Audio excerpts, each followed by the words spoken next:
Contractual liability. Now, this is dealing with contract law specific to agency law.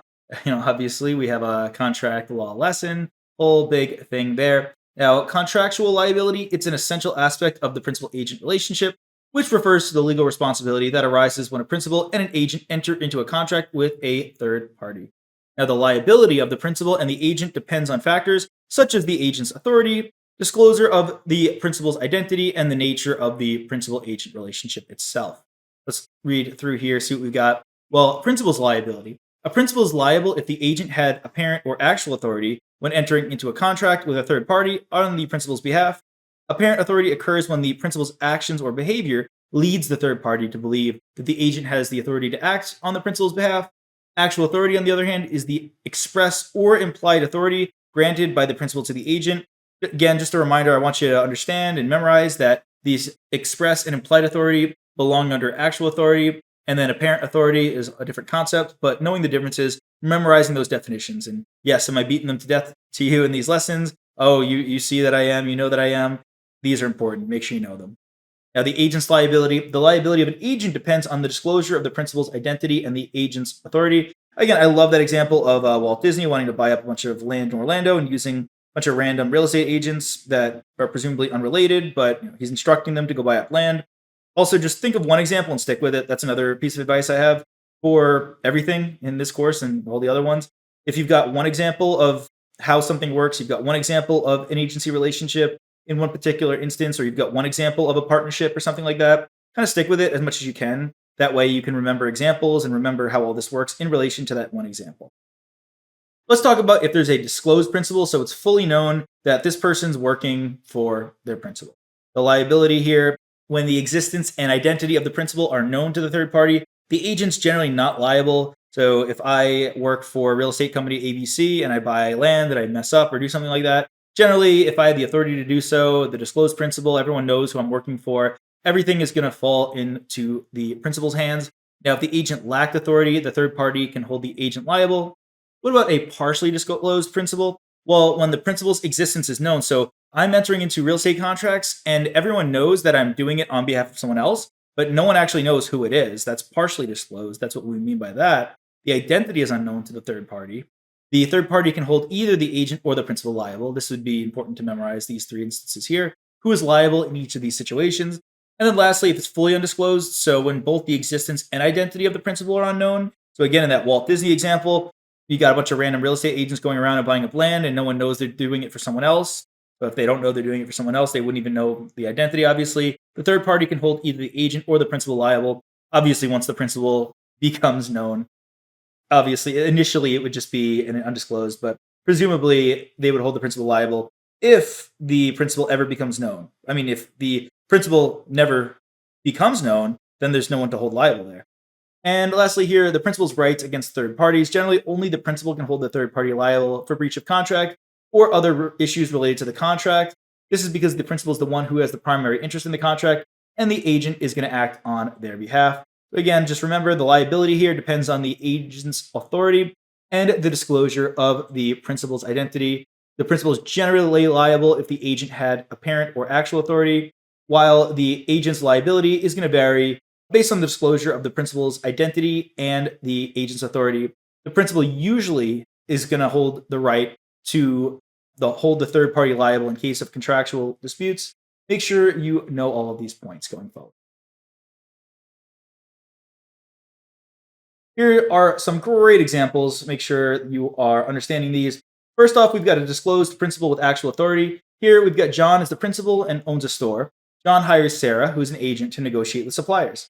John gives Sarah the authority to enter into contracts on his behalf. Sarah signs a contract with XYZ Supplies, which is a third party, after negotiating a bulk purchase. In this case, Sarah had actual authority, and the principal's identity, who is John, was disclosed. John is liable for the contract, paying it, making sure it's all done. Pretty straightforward. Now we've got a disclosed principal without authority. Jane, who is the principal, hires Alex, who is the agent, to represent her in real estate transactions. Jane instructs Alex not to sign any contracts without her approval. However, Alex is not a good rule follower, and Alex goes ahead and signs a contract with the homeowner, who's the third party here, to purchase a house on Jane's behalf. In this case, since Alex did not have the authority to sign the contract, the third party can hold Alex liable for any issues arising from the contract. These are wonderful examples. Make sure you understand how this works. Now, obviously, this is not testing you the way the test would. You are not going to know the answer right away and see it in front of you. But if you want to write out these examples and write the answer on the back of a flashcard, something like that, we also do have multiple choice questions, flashcards ourselves, but it never hurts. And I think it also is very beneficial to write out your own examples. It's just that psychological mindset of if you're going to write it yourself, you obviously have to understand it. That's something I'd recommend. But like I said, we've got a lot of resources here to practice. Here are more examples. Now we have a partially disclosed principal with authority. Tom is the principal, and Tom hires Kate, who is the agent, to negotiate and sign contracts with clients for his consulting business. Tom tells Kate not to disclose his identity to clients, and client signs a contract with ABC Company, who is the third party here for consulting services. Just as a general note as well, always make sure you can identify who's the principal, who's the agent, and who's the third party. In normal test questions, you're not going to be given this principal, agent, third party. This is here for your own benefit. So just make sure you can identify who is who. In this scenario, since the principal's identity is unknown, but the agent had authority, the third party can hold either Tom or Kate liable for the contract. Next, we've got an undisclosed principal with authority. Emily, who's the principal, she runs a catering business and hires Sam, who is the agent, to book events on her behalf. Emily instructs Sam not to reveal her identity or the existence of the catering business to clients. Sam books a wedding event with a couple, who's the third party, without disclosing Emily's identity or the catering business. In this case, since both the existence and identity of the principal are unknown to the third party can hold either Emily, once subsequently disclosed, or Sam liable for the contract. Again, presumably Sam will make Emily known, but if for some reason Sam never makes Emily known to the third party, then if they don't know about Emily, they can never come after Emily. And we're going to see here undisclosed principal without authority. Now, Peter, who's the principal, hires Olivia, who's the agent, to scout locations for his new restaurant. Peter does not give Olivia the authority to sign any contracts. She's just doing scouting work. However, unfortunately, Olivia also is not good at following rules. She signs a lease agreement with a property owner, who's the third party, without disclosing Peter's identity or the existence of his restaurant. In this situation, since Olivia did not have the authority to sign the contract and the principal's identity and existence are unknown, the third party can only hold Olivia liable for the lease agreement. Now, if all of a sudden Olivia says, "Oh, I was doing this for Peter, and here are the documents, and Peter exists, and the restaurant exists," then once Peter is thrown into the situation, then sure, Peter can be held liable. Make sure you understand these examples. You can differentiate between them. These are prime. Make sure you know them for the exam. Hey there! Are you ready to not only pass your CPA exams, but truly understand and enjoy the material while studying? I know it seems impossible, right? Especially to enjoy the material? We'll do it together. Tap into the power of CPA.examprep.ai, where we've got personalized quizzes, multiple choice questions, memorization guides, flashcards, simulations, all tailored to your learning. Our adaptive study planning puts you on the fastest path to success and lifts you back up if you fall behind. Avoid wasting your precious time and money attempting an exam with a low chance of passing, because who wants that? We want to get you through this process as quick as possible. Our exam readiness prediction lets you walk in with confidence, knowing that you're prepared for success on exam day.